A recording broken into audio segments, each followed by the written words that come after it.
My parents secretly sold my Ivy League college fund to buy my brother a Lamborghini. 5 years later, they called me ungrateful for refusing to save their house. The day I found out my parents had stolen my future, I wasn't angry. I was confused, because the money they claimed had disappeared somehow reappeared 6 months later, as a bright yellow Lamborghini sitting in my brother's driveway. For years, everyone in my family believed my older brother, Tyler, was destined for greatness. He was charismatic, popular, captain of the football team. Teachers adored him. Neighbors constantly talked about how successful he'd become. I was the opposite. Quiet, obsessed with books, always studying. If Tyler was the sun, I was the background furniture. It didn't bother me much growing up. I didn't need attention. I only needed one thing. The college fund my grandparents had spent nearly 18 years building for me.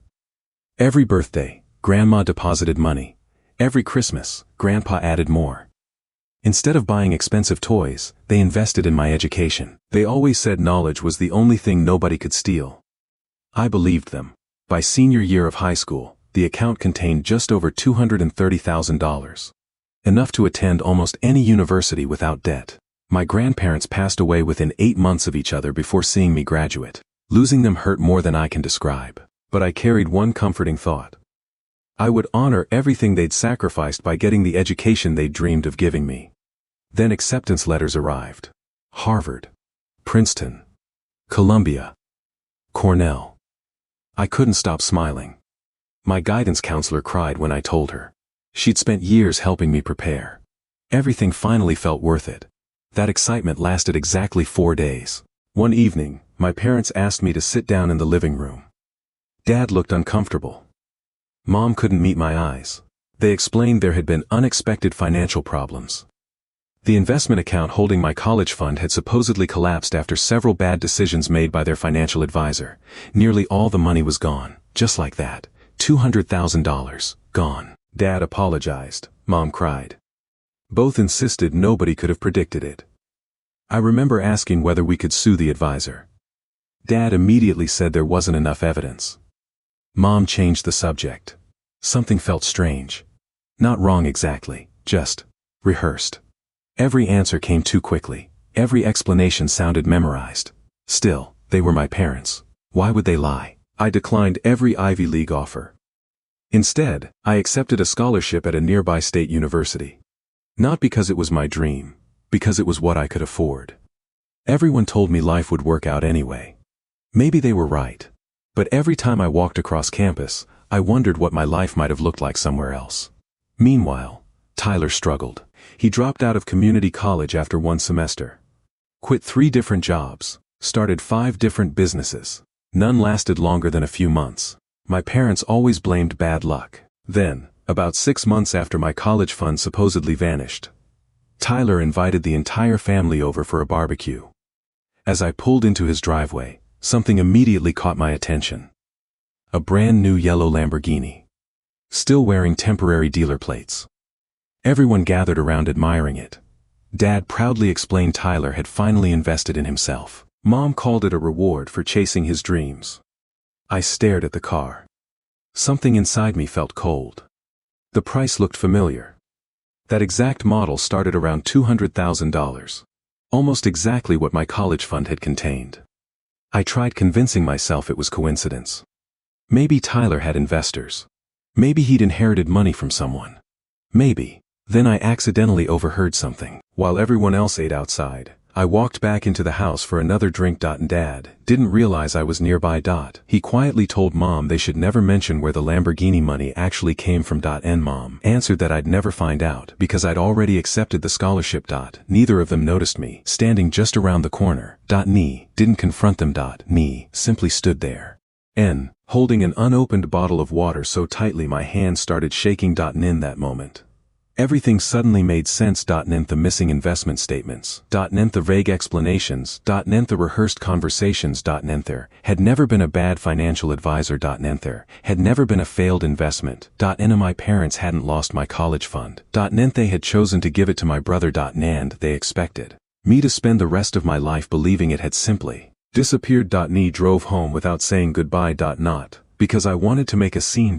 And because I knew if I confronted my parents while I was still angry, they'd find a way to make me doubt myself. Meant that had always been their greatest talent.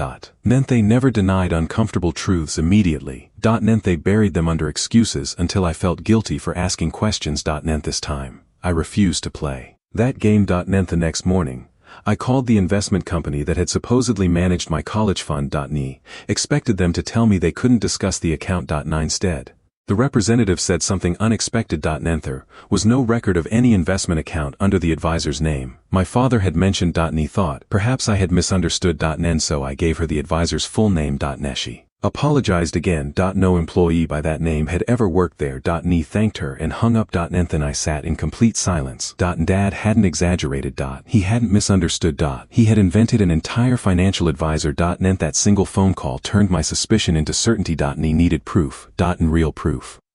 Fortunately, my grandparents had always been meticulous with paperwork. Grandpa had taught me that every dollar should leave a trail. I spent the following weekend cleaning boxes my parents had given me after my grandparents passed away. Most contained old photographs, birthday cards, recipe books. Then I found a blue binder labeled simply, Education Fund. Inside were almost 20 years of records. Every deposit, every annual statement, every tax document. Everything. At the very back was something I had completely forgotten. A copy of my grandparents' trust. Not a formal trust worth millions, just a simple legal document prepared by their attorney. One paragraph caught my attention immediately. If both grandparents passed away before I reached 21, my parents would temporarily manage the education fund. However, the money could only be used for my education. Any other use required written permission from me, permission I had obviously never given. I immediately contacted the attorney whose name appeared on the document. To my surprise, he was still practicing. He remembered my grandparents. More importantly, he remembered my fund. After reviewing the paperwork, he asked one question. Have your parents already transferred the money? I quietly answered yes. His expression changed. He explained that if the funds had been used for anything unrelated to my education, my parents could have violated their fiduciary duty. That wasn't merely unethical, it could expose them to civil liability. He advised me to obtain bank records before confronting anyone. There was just one problem. I couldn't access the account. Legally, my parents had managed it until I turned 21. I needed another way. A month later, luck finally arrived. Tyler posted a video online celebrating his dream car. He loved showing off. The entire video lasted nearly 20 minutes. Most people focused on the Lamborghini. I focused on the paperwork sitting on his kitchen counter. For about 3 seconds, the camera accidentally showed the purchase agreement. Not clearly enough to read everything, but clearly enough to identify the dealership. I contacted the dealership pretending I wanted to purchase the same model. During the conversation, the salesperson casually mentioned they remembered Tyler because almost nobody paid for cars like that with a cashier's check. Cashier's check, not financing. Cash purchase. Exactly $218,000. Almost identical to my education fund balance 6 months earlier. My stomach dropped. I couldn't ask any more questions without raising suspicion, but I no longer needed to. The pieces were fitting together. Then something happened that my parents never expected. I turned 21. Legally, every document related to my education fund now belonged to me. My attorney immediately requested complete banking records. My parents fought the request. That alone told us everything. An innocent family doesn't spend thousands of dollars trying to hide bank statements. 3 months later, a judge ordered the records released. The truth wasn't complicated. It was worse. There had never been investment losses. No market crash. No dishonest advisor. No disappearing money. 3 weeks after my grandparents died, my parents transferred the entire education fund into a temporary family account. 6 months later, that exact amount left the account. The recipient? The luxury car dealership. There it was. Line by line. Every dollar, every transfer, every signature. My father's name appeared on every authorization. My mother's appeared on every approval. The paperwork didn't just prove they stole my future. It proved they planned it together. When my attorney finished reviewing everything, he looked at me and quietly said, "They never expected you to ask for the records." He was right, because for my entire life, I'd been taught one simple rule. Don't question your parents. Don't make trouble. Don't embarrass the family. This time, I was about to do all three. And I had a feeling Thanksgiving dinner was going to be unforgettable. I almost canceled Thanksgiving. Every logical part of my brain told me to stay home, eat takeout, watch a movie, pretend none of these people existed. My attorney actually recommended avoiding unnecessary contact while we prepared the civil case. He was thinking like a lawyer. I was thinking like someone who had spent 21 years being told to smile while other people decided my future. So I went. Not because I wanted one last family dinner. Because I wanted to look everyone in the eye before the truth came out. The house looked exactly the same as it had my entire childhood. Mom's homemade decorations. Dad watching football. Tyler in the living room while telling another story about his business opportunities. No one mentioned the lawsuit. No one mentioned the bank records. It was almost impressive how normal they pretended everything was. Dinner started peacefully. Turkey, mashed potatoes, the usual conversations. Then Tyler raised his glass. He announced that he was thinking about upgrading the Lamborghini to something even more exclusive. Dad proudly. Mom smiled. She actually said they would always support his dreams. Something inside me finally snapped. Not explosively. Quietly. I reached into my bag. Pulled out a manila envelope. Placed it on the dining table. No dramatic speech. No accusations. Just paper. Dad recognized the court seal immediately. His smile disappeared. Mom's hand froze halfway to her wine glass. Tyler looked confused. I calmly explained that the bank records had arrived. I told them every transfer had been documented, every signature verified, every dollar accounted for. No one spoke. Dad slowly opened the envelope. His face lost color with every page. Mom started before she even finished reading. Tyler leaned over to see what was happening. At first, he looked annoyed, then surprised, then genuinely shocked. He turned toward Dad. He asked what the documents meant. Dad couldn't answer. Not because he didn't know, because there wasn't a lie left to tell. For several long seconds, the only sound in the room came from the football game playing quietly in the background. Then Tyler asked a question that changed everything. He wanted to know where the money for the Lamborghini had actually come from. Dad quietly admitted it had come from the education fund. Tyler stared at him, then at me, then back at the paperwork. He looked like someone who had just discovered the ground beneath him wasn't real. He insisted he'd been told Grandpa left him a separate inheritance. Mom admitted there had never been another inheritance. Tyler wasn't part of the plan. He'd been lied to as well. Not because my parents wanted to protect me. Because they wanted to protect themselves. For years, Tyler had genuinely believed the money belonged to him. That realization hit him harder than I expected. He pushed his chair back and walked outside without saying another word. Dad tried following him. The front door slammed before he reached it. That was the first crack in the version of our family my parents had spent decades creating. Over the next several weeks, everything unraveled. My attorney filed the civil lawsuit. The evidence was overwhelming. The trust documents, the bank transfers, the dealership payment. The court had a complete financial trail from my grandparents' account to Tyler's Lamborghini. My parents hired expensive lawyers. Their defense wasn't that they hadn't taken the money. It was that they had acted in the best interest of the family. According to them, Tyler needed the money more because he had greater earning potential through entrepreneurship. I almost laughed when I read that. They had argued, in legal documents, that stealing from one child to benefit another was responsible parenting. The judge didn't seem impressed. During depositions, both of my parents told different versions of the story. Dad claimed Mom made the decision. Mom claimed Dad controlled the finances. Each tried protecting themselves. Neither protected the other. Then Tyler did something none of us expected. He hired his own attorney. Instead of defending our parents, he submitted an affidavit stating that he had never known the true source of the money. He voluntarily agreed to surrender the Lamborghini as part of the legal process. He even admitted that, had he known the truth, he never would have accepted it. That single statement destroyed my parents' final defense. They could no longer argue the gift had benefited the entire family. Even its recipient wanted nothing to do with it. The Lamborghini was repossessed through the court's restitution order and eventually sold at auction. It recovered only part of the money. Luxury cars lose value quickly. The remaining balance became my parents' responsibility. They were forced to refinance their home, liquidate retirement investments, sell a vacation cabin my grandparents had loved. Everything they had spent years building began disappearing one asset at a time. Neighbors started asking questions. Relatives stopped calling. The story spread through the family faster than I ever expected. People weren't shocked that there had been a lawsuit. They were shocked by one simple fact. My grandparents had trusted my parents to protect my future. Instead, they had used that trust as permission to steal it. The trial lasted only 4 days. It had taken my parents more than 5 years to hide the truth.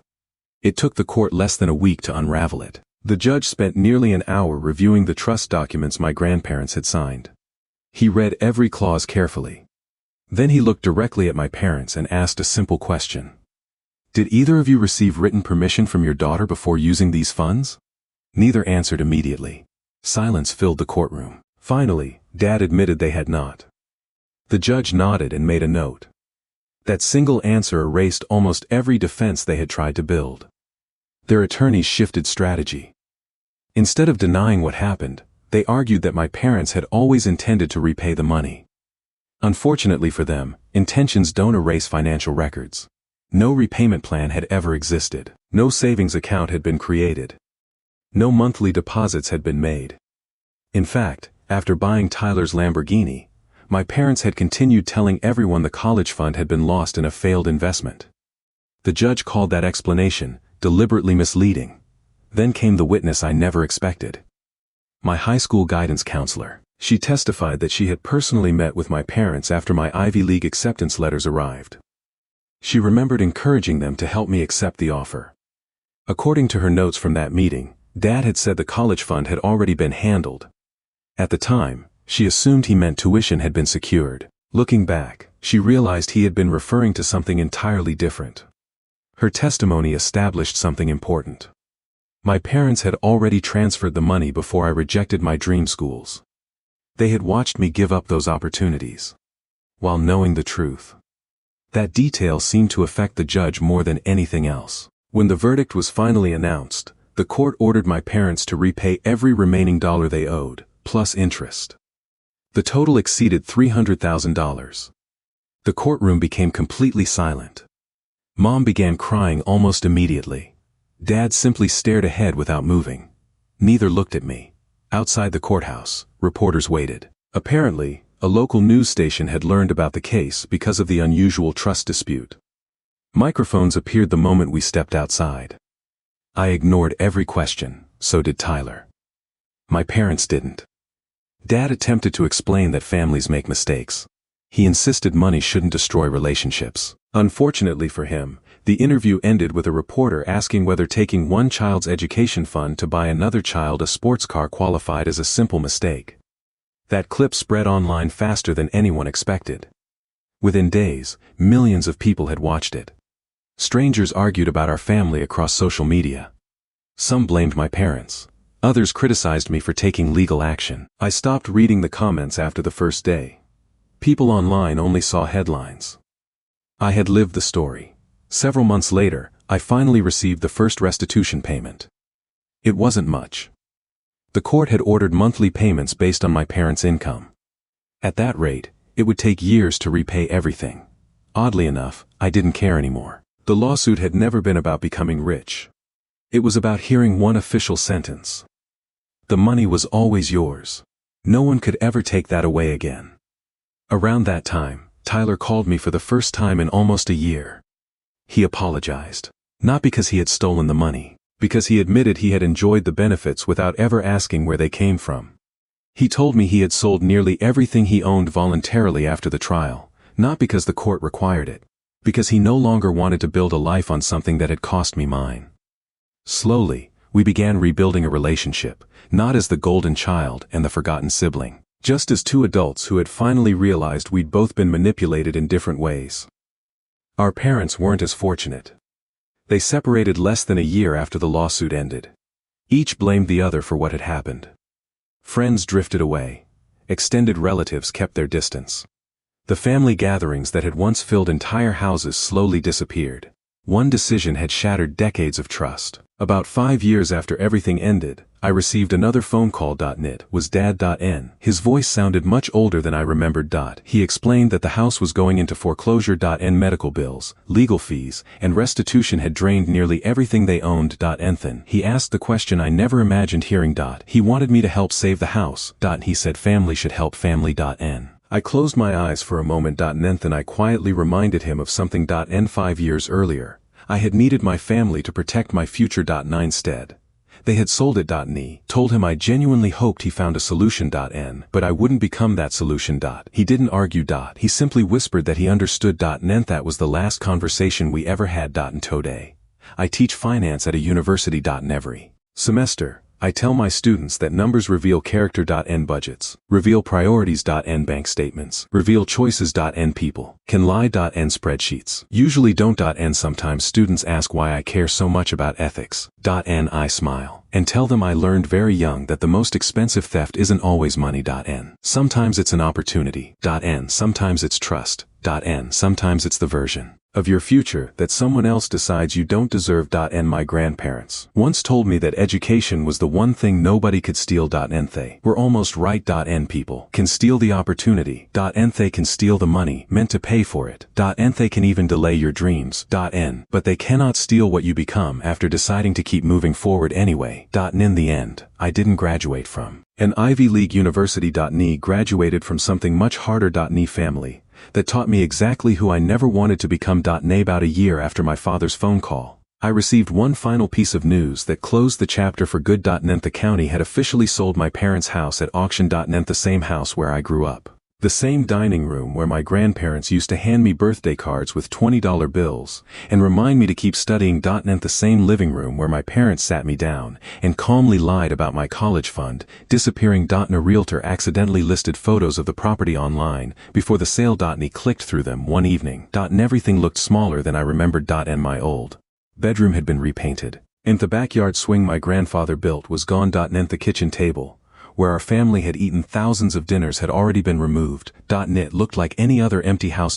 For years, I believed losing that house would have made me cry. Instead, I felt nothing. Because by then, it had stopped being home long before it stopped belonging to my parents. A few weeks later, I received another envelope. This one came from the attorney who had handled my grandparents' trust all those years ago. Inside was a handwritten note. He explained that he was retiring after nearly 40 years of practicing law. And before closing his office, he wanted to return the final original copy of my grandparents' trust. He wrote that my grandparents had often talked about how proud they were of my work ethic. He also admitted something I had never known. In several years before they passed away, they had updated the trust specifically because they worried my parents favored Tyler too much. They weren't trying to punish my parents. They were trying to protect me. Reading those words brought tears to my eyes. For years, I wondered whether my grandparents would have been disappointed that I hadn't attended an Ivy League school. No, I realized they probably would have cared about something much simpler. Know whether I had stayed honest. Know whether I had protected myself. Know whether I had become a good person despite everything. That realization meant more than any diploma ever could. In time continued moving forward. Nee was promoted to department chair at the university. My wife and I welcomed our second child. Life became wonderfully ordinary. In soccer games, on weekends. Homework at the kitchen table. Family movie nights. The kind of peaceful routine I once thought only happened to other people. None afternoon, my oldest daughter came home from school, carrying a permission slip for a college savings program. She asked what a college fund was. I smiled. Instead of giving her a complicated explanation, I opened a new savings account that same afternoon. The first deposit wasn't very large. It didn't need to be. The amount wasn't the lesson. The promise was. I promised myself that no matter what happened in life, my children would never have to question whether the future being saved for them actually belonged to them. 9 years later, Tyler and I sat together at a small cafe after attending a memorial service for an old family friend. Out of nowhere, he apologized one last time. He admitted that growing up as the favorite child hadn't actually made him happy. It had made him dependent. Every failure had been excused. Every mistake had been cleaned up. Every poor decision had been rewarded. By the time he became an adult, he genuinely believed someone else would always fix everything. And losing the Lamborghini had been painful. And learning the truth had been devastating. But he said something else. It was also the first time he had ever been forced to become responsible for his own life. Ironically, The worst day of his adulthood had become the beginning of it. And we never became best friends. And there were simply too many lost years. But we became something better than strangers. And two people who finally stopped competing in a game neither of us had created. And looking back now, people sometimes assume this story is about money. It isn't. The money was eventually repaid. The house was gone. The Lamborghini disappeared. The lawsuits ended. Those things all had prices. The real loss couldn't be calculated on a spreadsheet. It was every celebration that became someone else's. Every dream that was treated as optional. Every moment a child quietly learned that being responsible meant receiving less. That kind of damage lasts much longer than financial debt. If someone asks me today whether I regret taking my parents to court, my answer never changes. No. Because families don't fall apart when someone tells the truth. Families fall apart when the truth finally becomes impossible to hide. My parents didn't lose everything because I filed a lawsuit. They lost everything the day they decided one child's future was worth trading for another child's luxury. The lawsuit simply gave that decision a date, a case number, and a judge's signature. And every time I walk across my university campus, watching students chase the futures they've worked so hard to earn, I think about my grandparents. They believed education was an investment. They were right. Just not in the way anyone expected. The greatest thing they ever invested in wasn't my tuition. It was my integrity. And unlike the money they left behind, that was something no one ever managed to steal. 10 years have passed since the lawsuit. If you had told the 21-year-old version of me that one day I'd be grateful everything happened exactly the way it did, I would have called you crazy. Back then, all I could see was what I'd lost. The dream school. The opportunities. The years spent believing my own family had my best interests at heart. I couldn't imagine there would ever be enough success to make up for those losses. I was wrong. Not because the pain disappeared. Because life kept moving. It always does. Today, I teach personal finance and ethics at a university. Every semester, hundreds of students walk into my classroom believing success is only about earning more money. By the end of the semester, they usually leave understanding something different. Money is a tool. Character determines how that tool is used. I've never told my students the full story. I simply remind them that every financial decision is also a moral decision. Most of them assume it's just another professor trying to sound philosophical. Only I know why those words matter so much. My wife and I eventually created college funds for both of our children. Not because I wanted to erase my past, because I wanted to end a cycle. Every birthday, every holiday, every bonus from work, we added a little more. When my daughter turned 16, she jokingly asked if the money was really hers. She had no idea how deeply that question hit me. I smiled and handed her copies of every account statement. Then I told her something my grandparents once told me. This money has one purpose. Your future. No one gets to decide otherwise. She laughed, thinking I was being overly serious. I hope she never fully understands why. As for Tyler, our relationship slowly became surprisingly healthy. We met for coffee every few months. No pretending the past never happened. No forced family holidays. Just two adults trying to build something honest after growing up inside something dishonest. One afternoon, he admitted that losing the Lamborghini had been the best thing that ever happened to him.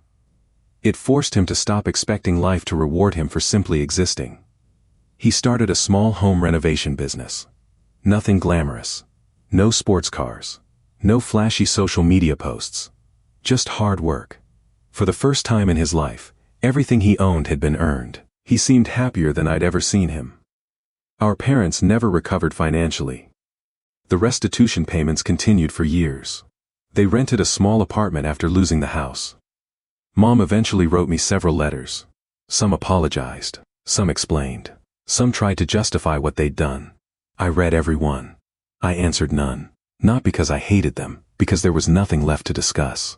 Some conversations arrive years too late. When Dad passed away, I attended the funeral. And after the service, the attorney who had handled my grandparents' trust quietly approached me. He said something I'll never forget. He told me my grandparents had believed that wealth wasn't measured by what people left behind. It was measured by the choices people made after receiving it. And for years, I thought the inheritance they left me had been stolen. Standing there that afternoon, I realized they had actually left me something much bigger. A choice. Me could become bitter. No, I could become better. No, court could make that decision for me. No judge could order it. No lawsuit could guarantee it. Nen that part was always mine. Nen. Sometimes people ask whether I ever truly forgave my parents. Nay. Honestly don't know. Nen. Maybe forgiveness isn't a single moment. N maybe. It's simply reaching the point where someone no longer controls your happiness. If that's true. And then yes. Ni forgave them. Because I stopped living my life trying to prove they were wrong. Ni started living it because it was finally mine. And looking back now, I don't think this story is about stolen money. Nor a Lamborghini. Nor even an Ivy League education. It's about what happens when parents confuse love with favoritism. When they believe protecting one child requires sacrificing another. And eventually, every family built on unequal love reaches the same destination. Not because someone exposes the truth. And because the truth was always there. And someone simply stopped pretending not to see it. Nth greatest lesson my grandparents ever taught me wasn't how to save money. It was how to protect my integrity. Money can be stolen. And dreams can be delayed. And opportunities can disappear. But integrity is different. Every morning, you choose whether to keep it. And every night, you have to live with that choice. And my parents chose a Lamborghini. Ni chose my future. And looking back, ni think I got the better deal.